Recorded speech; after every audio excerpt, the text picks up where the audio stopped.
Hello student, कैसे आप सब। उम्मीद करते हैं बहुत अच्छे होंगे प्यारे बच्चों। तो आज हम बहुत ही इंपॉर्टेंट टॉपिक के बारे में बात करने जा रहे हैं, आयुष काउंसलिंग 2025 की। ठीक है ना। तो उसमें कौन कौन से डॉक्यूमेंट्स रिक्वायर्ड हैं प्यारे बच्चों, ये चीज़ आपको जानना बहुत ही ज़रूरी है। क्योंकि जब काउंसलिंग स्टार्ट हो जाएगी तो आपके पास ज़्यादा टाइम नहीं रहेगा कि आप उस डॉक्यूमेंट्स को प्रिपेयर कर पाएँ। तो इसलिए मैं चाहता हूँ कि आप आयुष काउंसलिंग शुरू होने से पहले ही आप डॉक्यूमेंट्स को पहले से प्रिपेयर करके रखें, ताकि आपको उस टाइम कोई दिक्कत ना आए रजिस्ट्रेशन करते समय, ना डॉक्यूमेंट्स को अपलोड करते समय। ठीक है ना। तो प्यारे बच्चों, यहाँ पे दो टाइप से डॉक्यूमेंट्स रिक्वायर्ड होंगे। ये चीज़ पहला जो आपका रहेगा, जब आप रजिस्ट्रेशन कर रहे हो, ऑनलाइन कर रहे हो, उस टाइम कौन कौन से डॉक्यूमेंट्स रिक्वायर्ड रहेंगे।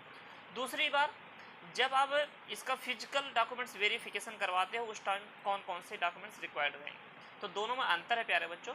क्योंकि जब ऑनलाइन आप करते हो वहाँ पे बहुत ज़्यादा डॉक्यूमेंट्स रिक्वायर्ड नहीं होते हैं। ठीक है ना, ऑनलाइन प्रोसेस में। लेकिन जब आप सीट अलॉटमेंट के बाद आप जाते हो, फिर वहाँ पे आपको जब फिजिकल डॉक्यूमेंट्स वेरिफिकेशन कराते हो, तो वहाँ पे ज़्यादा डॉक्यूमेंट्स मांगते हैं। ठीक है ना। तो इसलिए दोनों को हम देख लेते हैं, कौन सा डॉक्यूमेंट्स कब रिक्वायर्ड है और हमें कौन कौन से डॉक्यूमेंट्स को पहले से तैयार करके रखना है, बनवाना है हमें। ठीक है ना। तो आई होप ये वीडियो आपके लिए बहुत ही ज़्यादा महत्वपूर्ण होने वाली है। तो प्यारे बच्चों, तो चलिए हम देख लेते हैं।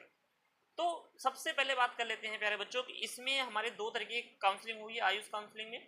एक होता है स्टेट कोटा से और एक होगा हमारा ऑल इंडिया कोटा से। ठीक है ना। तो जो ऑल इंडिया कोटा में सर्टिफिकेट लगते हैं वो सेंट्रल के लगते हैं, पहले चीज़ आप समझ लो। ऑल इंडिया कोटा में जो भी सर्टिफिकेट यहाँ पे रिक्वायर्ड रहेगा, टोटल क्या रहेगा, सेंट्रल सर्टिफिकेट रहेंगे। इस चीज़ को आपको ध्यान में रखना है। हमें सेंट्रल से बनवाने, जो भी सर्टिफिकेट बनवाना है, जैसे कैटेगरी का बनवाना है तो भी सेंट्रल का ही होना चाहिए। और दूसरी चीज़, ऑल इंडिया कोटा में आपका कोई भी डोमिसाइल सर्टिफिकेट नहीं चाहिए। ये फ्री डोमिसाइल सर्टिफिकेट रहेगा ऑल इंडिया कोटा में। लेकिन अगर हम यही स्टेट कोटा की बात कर लें तो वहाँ पे डोमिसाइल सर्टिफिकेट लगता है। ठीक है ना। तो इसलिए अपना डोमिसाइल सर्टिफिकेट बनवा के रखें, वो भी अपडेटेड 2025 का ही अपडेटेड बनवा के रखेंगे तो शायद आपके लिए और सही रहेगा, ताकि आपको आगे फंसने के चांस नहीं रहेंगे। ठीक है ना। और कैटेगरी सर्टिफिकेट भी आपको यहाँ पे पहले से ही बनवा लेना है, अपडेटेड। ठीक है। अभी करंट टाइम का अगर कैटेगरी सर्टिफिकेट स्टेट लेवल का बनवाते हैं, स्टेट लेवल मतलब काउंसलिंग करवाने जाते हैं, तो वहाँ पे आपको लगेगा। तो इसलिए अपडेटेड जो भी डॉक्यूमेंट्स रखें, हो सके तो आप उसको अपडेटेड रखें, ताकि आपको आगे चल के कोई भी दिक्कत ना आए। ओके। और एक सबसे इम्पोर्टेंट बात मैं यहाँ पे कर लेता हूँ कि जैसे जिनके पास कुछ स्पेशल कोटा है, जैसे फ्रीडम फाइटर हो गए, ठीक है, एनसीसी से हो गए, या फिर एक सर्विस मैन हो गए, इन सब की जो काउंसलिंग होगी प्यारे बच्चों, वो स्टेट कोटा में होगी। किस में होगी? स्टेट कोटा में होगी, ना कि आप ऑल इंडिया कोटा में जाएं। तो इस बात का ध्यान रखें, इन सब का जो काउंसलिंग होने वाला है उन सभी का होगा स्टेट कोटा में। तो आई होप आप स्टेट कोटा में ही पार्टिसिपेट करें तो शायद बढ़िया रहेगा। क्लियर? अभी तक मैंने जितना बताया आई होप आपको क्लियर होगा। ठीक है। अब देखते हैं कि डॉक्यूमेंट्स कौन कौन से रिक्वायरमेंट है ऑनलाइन करते समय। पहले हम देख लेते हैं ऑनलाइन करते समय कौन कौन से रिक्वायरमेंट है, फिर हम देख लेते हैं कि जब हमारा फिजिकली देखा जाएगा, वेरिफिकेशन होगा, उस टाइम पे कौन कौन से डॉक्यूमेंट्स रिक्वायर्ड होंगे। तो सबसे पहले देख लेते हैं ऑनलाइन का। तो ऑनलाइन में सबसे पहला जो रहेगा हमारे पास, वो रहेगा 10th की मार्कशीट रहेगी। पहला रहेगा 10th की मार्कशीट, दूसरा रहेगा 12th की मार्कशीट, और तीसरा यहाँ पे हमारा आ जाएगा कैटेगरी सर्टिफिकेट। कैटेगरी सर्टिफिकेट प्यारे बच्चों अपडेटेड होना चाहिए, मैं आपको पहले बता दिया हूँ। और चौथा जो हमारा रहेगा डोमिसाइल सर्टिफिकेट, ये भी हमारा अपडेटेड होना चाहिए, यानी कि 2025 का ही होना चाहिए। और पांचवा जो हमारा रहेगा ऑनलाइन करते समय जो हमारा लगने वाला है, मेडिकल फिटनेस सर्टिफिकेट लगने वाला है। और हाँ, सबसे इंपॉर्टेंट बात यहाँ पे ये रहेगी, जो आप मेडिकल फिटनेस सर्टिफिकेट बनवाओगे उसमें आप ध्यान रखना कि सीएमओ ऑफिस से बनवाओगे तो ठीक है, और गवर्नमेंट जो हॉस्पिटल है वहीं से आप इसको बनवाओगे। प्राइवेट हॉस्पिटल से मत बनवाओ प्यारे बच्चों, क्योंकि यहाँ पे सरकारी अस्पताल से अगर बनवाते हो तो आपका ज़्यादा अप्रूव रहेगा, सीएमओ ऑफिस से आप, ठीक है, बनता है ये चीज़। तो इस चीज़ का पहले से ध्यान रखेंगे कि हमें ऑनलाइन करते समय यही 5 डॉक्यूमेंट्स मेनली रिक्वायर्ड रहेंगे। तो आई होप ये पाँचों डॉक्यूमेंट्स आप अच्छे तरीके से प्रिपेयर करके रखेंगे। ठीक है ना। दूसरी बात अगर हम कर लें, अगर आपके जब फिजिकली रिपोर्टिंग आप करने जा रहे हो उस टाइम पे कौन कौन से डॉक्यूमेंट्स रिक्वायर्ड हैं, तो यहाँ पे देख लेते हैं। आपको सबसे पहले 10th की मार्कशीट लगेगी, फिर 12th की मार्कशीट लगेगी, उसके बाद हमारा गैप सर्टिफिकेट है, यानी कि सीट अलॉटमेंट से पहले और 12th के बीच में कितना गैप है, उसका रीजन क्या है, ठीक है ना, उसका सर्टिफिकेट लगेगा।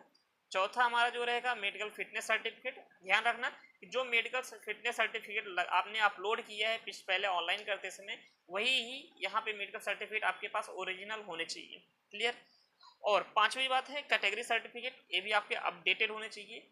फिर डोमिसाइल सर्टिफिकेट, ये भी आपके अपडेटेड होने चाहिए। उसके बाद करेक्टर सर्टिफिकेट या फिर आपके पास माइग्रेशन सर्टिफिकेट होना चाहिए। ठीक है ना।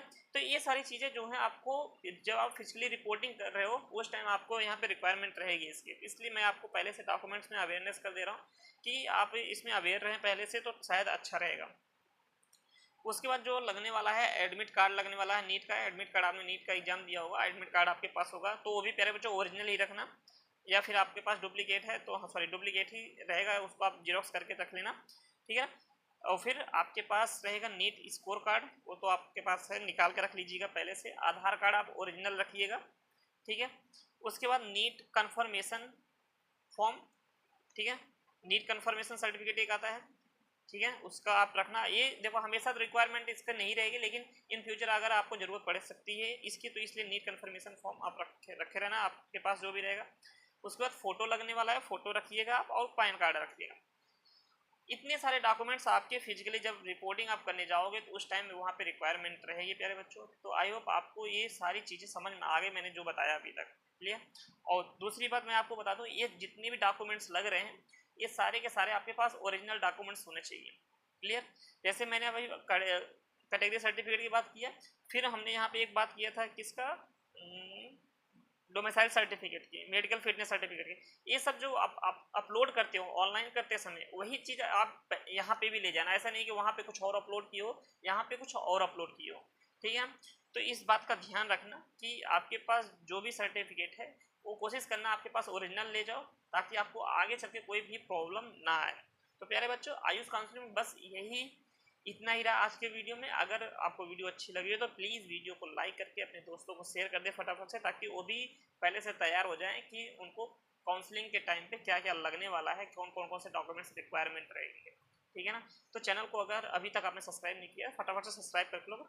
ऐसे ही वीडियो आयुष काउंसलिंग से रिलेटेड आपके पास आते रहेगी। नीट में जो भी अपडेट आता रहेगा वो मैं आपको बताता रहूँगा, आप उसको देखते रहिएगा। और प्लीज़ बच्चों वीडियो को ना आप लोग पूरा देखा करो, हो सकता है आप उसमें कुछ ऐसे इंपॉर्टेंट बात हो जो आपको आगे मैं बताऊं। ऐसा आप लोग सोचते हैं कि 2 मिनट का वीडियो देख लिया, आपकी जो काम की चीज़ थी आपने उसने देख लिया और वीडियो को छोड़ देते हो। तो वीडियो को पूरा देखने करो। मैं इसलिए ज़्यादा लंबा वीडियो नहीं बनाता, 5 से 7 मिनट का मैक्सिमम वीडियो बनाता हूँ, ताकि आप उसको आराम से देख सकते हैं। हो सकता है आपको उसमें कुछ अच्छी चीज़ें हों जो आपके काम के लिए हो, ठीक है, जो आपको भी ना पता हो। क्लियर। तो प्यारे बच्चों, इसलिए चैनल को भी सब्सक्राइब करके रखना फटाफट से। मिलते हैं आपसे नेक्स्ट वीडियो में। थैंक यू सो मच पूरा वीडियो देखने के लिए मेरे बच्चों। Bye bye.